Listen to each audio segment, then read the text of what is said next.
திருப்பத்தூர் மாவட்டம் பெரிய பொன்னேரி பகுதியில் நிலத்தகராறு காரணமாக ராணுவ வீரர் குடும்பம் மீது கடும் தாக்குதல் நடத்தப்பட்ட சம்பவம் பரபரப்பை ஏற்படுத்தியுள்ளது. பெங்களூருவில் பணியாற்றும் சுபேதர் குமார் குடும்பத்தினரை அண்டை வீட்டாரான சிவராமன் மற்றும் 10க்கும் மேற்பட்டோர் தாக்கியதாக குற்றச்சாட்டு எழுந்துள்ளது. சிறுமி என்றும் பாராமல் இருசக்கர வாகனத்தை ஏற்றி கொலை முயற்சியும் நடைபெற்றதாக கூறப்படுகிறது. காயமடைந்தவர்கள் மருத்துவமனையில் சிகிச்சை பெற்று வருகின்றனர். சம்பவத்தின் சிசிடிவி காட்சி வெளியாகி அதிர்ச்சியை ஏற்படுத்தியுள்ளது. போலீசார் உடனடி நடவடிக்கை எடுக்க வேண்டும் என பாதிக்கப்பட்டவர்கள் கோரிக்கை விடுத்துள்ளனர்.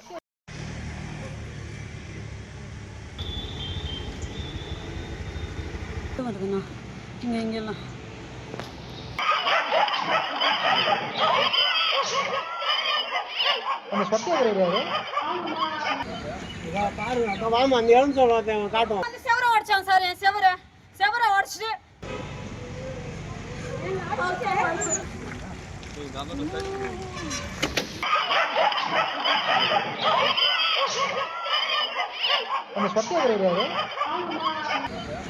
பாருங்க வாமா அந்த இடம் சொல்ல காட்டும்.